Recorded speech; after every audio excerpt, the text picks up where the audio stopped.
जय भीम दोस्तों, आज मैं आया हूँ दलित प्रेरणा स्थल नोएडा में।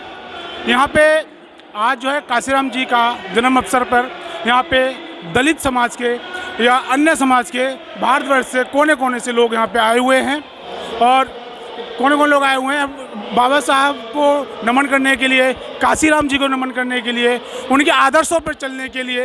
यहाँ पर सैकड़ों से हज़ारों की तादाद में लोग आए हुए हैं। इसी बीच में हम यहाँ के आए हुए बाबा साहब को मानने वाले, काशीराम जी के आदर्श पर चलने वाले लोगों से हम कुछ बात करना चाहेंगे। तो इसी बीच में सर, आपका नाम? मेरा नाम सुखवीर। तो आप दलित समाज के अंदर क्या काम करते हैं? सबसे पहले मैं अपना इंट्रोडक्शन देना चाहूँगा। पूरा इंट्रोडक्शन मेरा नाम सुखवीर वाल्मीकि है। मैं बदरपुर विधानसभा से महासचिव हूँ, भीम आर्मी की तरफ से, आज़ाद समाज पार्टी की तरफ से। ये जो हमारे पास भीम आर्मी की तरफ से थे, ये महासचिव जी हैं, तो मैं इनसे कुछ वार्तालाप करना चाहूँगा कि जो है जो भीम आर्मी जो है पहले जो है सहारनपुर से स्टार्ट हुई थी हमारी। सहारनपुर में जब एक संघर्ष हुआ दलित समाज का, तो वो वहाँ से भीम आर्मी जन्म हुई। भीम आर्मी के अंदर लोगों ने, मनुवादी ताकतों ने या बहुत सारे लोगों ने तरह का क्या वो होता है कि दंगा करते हैं, वो करते हैं।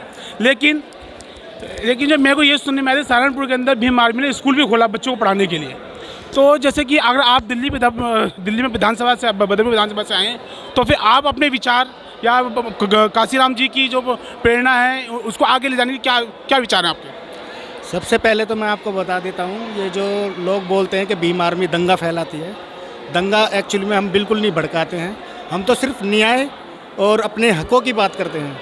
मान्यवर हमारे काशीराम जी कहते थे कि जो कौम अपने आवाज़ नहीं उठाती वो लाशें उठाती है। तो मैं ये कहना चाहूँगा कि हमारे जो भाई हैं चंद्रशेखर आज़ाद, वो सिर्फ आवाज़ उठाते हैं हक और अधिकारों के लिए और न्याय के लिए।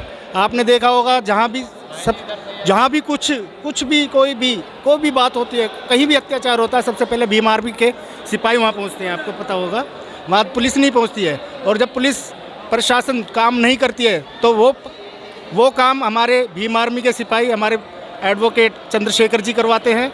जो कि आपने देखा होगा, हाथरस कांड, उन्नाव कांड, छत्तीसगढ़ कांड, राजस्थान कांड आपने देखा होगा। और अभी एक हाल ही में एक बेचारा मुसलमान का बच्चा था, वो आसिफ नाम था।